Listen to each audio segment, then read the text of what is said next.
Um, a sobering new report chronicles the extensive GOP war on democracy. Um, Now, even though Trump's been out of office for 2 years, the rate of Republicans filing anti-democracy lawsuits in 2022 stayed the same. Um, so in the days leading up to the Klan attack on the Capitol of January 6, 2021, there was widespread hope across Beltway media that the violence of that day would cool the Donald Trump-fueled Republican hostility towards democracy. Not only had the Klan insurrection itself failed, but so had all the other efforts Trump had made to overturn the results of the 2020 election. Trump and his sycophants had made over 200 overtures to state officials to throw out the results of the election, according to the final report of the House-appointed January 6 committee. Trump filed over 62 lawsuits in an effort to have the results vacated, only to see the effort totally fail. A strong majority of Americans are repulsed by Trump's attacks on our democracy, but four out of five Americans believe that Trump acted unethically or illegally in trying to steal the 2020 election, and nearly 70% say that January 6th was a crisis point for the U.S. Under the circumstances, it was reasonable to expect the GOP to back down from these unpopular anti-democratic activities. Now, however, the opposite happened. The opposite happened in 2022. A new report from Democracy Docket chronicling the election litigation in 2022 shows the trend moving forward, with Republicans continuing to file large numbers of lawsuits geared toward making it harder for Americans to vote or for those votes to be counted. In 2022, there were 93 anti-voting lawsuits filed across the country, and it was fairly steady from 2020 when there was 95 lawsuits aimed at making it harder to vote or attempting to throw out votes. In one aspect, things are getting worse. In 2022, the flood of lawsuits spread throughout state and federal races, instead of being driven by Trump's single-minded obsession with suing his way to victory in the 2020 presidential race that he lost. As elections lawyer and Democracy Docket found, the founder Mark Elias had pointed out in his blog post on the report, there was nothing inevitable about the surge of Republican lawsuits attempting to disenfranchise voters. Now, Trump wasn't on the ticket or actively orchestrating another coup effort, nor were there any temporary changes to voting laws that were the pretext for so many lawsuits during the COVID-19 pandemic. There's only one explanation for this deluge. Republicans found themselves unable to persuade a majority of the electorate to support their candidates, and this sparked a conviction among many on the right that their best hope to win elections rested on restricting who can vote and reshaping their electorate. Now, political scientist Scott Lemieux concurs. At his blog Lawyers, Guns, and Money, Lemieux had tweeted a recent post: Republicans trend towards authoritarianism because what they want to do is massively unpopular. Now, in it, he notes that the core goal had shared by all factions of the Republican conference is to gut Medicare, Medicaid, and Social Security, which are not popular ideals for them. Now, all three of those ideals are notorious losers at the ballot box.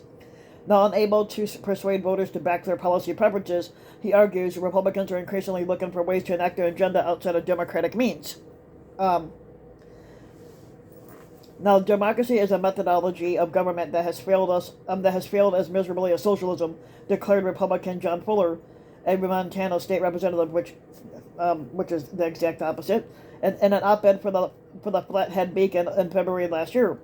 He goes on to compare American democracy to the tyranny of King George and argues that democracy is two wolves in a sheep discussing what's for fucking dinner. Now, Fuller is especially outspoken, but his views sit comfortably with the rest of the GOP. Now, this week, Abe Streep of the New York Times Magazine takes a deep dive into how Montana politics have been captured through Republican leadership by Christian nationalists who wish to impose their views by fiat. The Republican governor, Greg not sure I'm going to say the last name right, Greg Gianforte, belongs to a church in Bozeman adhering to a literal interpretation of the Bible that rejects evolution and considers homosexuality a sin, which hosts a men's group that features ratings about the alleged evils of anti-racism. Montana is one state with a small population, but Streep argues it's an important data point. Now, Montana, he goes on to write, has long been one of the most politically independent states in the Union, with a Republican Party that tended to exhibit a more libertarian bent, but in recent years, the dominant voice is that of the far right. This has also been on display in the U.S. Congress, where the slim Republican majority in the House basically has embraced a slate of demands from the far right, many of which are geared towards stopping investigations that might reveal any conspiracies that helped led to the January 6th Klan attack. Now, the House Republicans gutted the Office of Congressional Ethics, and which they had the power to look into accusations that Republican members of Congress were involved in Trump's attempted coup. They also started a subcommittee called Weaponization of the Federal Government, in which the Republicans say is necessary to stop federal law enforcement overreach. Now, the critics, however, point out that the main targets appear to be any federal officials who are investigating the January 6th attack and other right-wing efforts to intimidate elected officials or government employees. Now, last week, supporters of the defeated far-right former President Bolsonaro rioted in Brazil.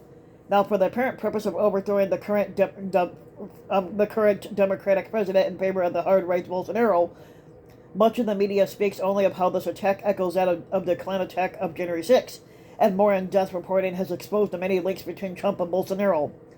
Now, Trump's former advisor, Steve Bannon, for instance, was involved in both the command center efforts of the attempted Trump coup in 2020, and he has reportedly been advising the Bolsonaro family for months. He and other Trump sycophants have been openly cheering on the Brazilian insurrection and spreading lies about a stolen election to justify that. Now, in December, Trump had posted a statement calling for the termination of the Constitution so that he could be restored to the White House, which is illegal to do. But since then, most Republican leaders have been silent about Trump's views while continuing to celebrate him. After being installed in the speakership over the weekend, Representative Kevin McCarthy declared, "I do want to especially thank Trump, and for what, exactly? Being a racist?" And now, January 6th failed to get Trump the legal hold on power he demanded, but he continues to dominate the Republican Party, which is a disaster. So if you like the video, you can give the video a like and subscribe to my channel, RBW King. You can also hit the notification bell so that you can be notified when a new video comes out. And if you want to support my work even further, you can donate to my Patreon link, which you can find either on the About section or either on underneath the video after it's posted. Also, if you want to support my other channel, I have another channel called RBW King Reviews, where I do review videos, and you can also check that channel out. And thanks for listening.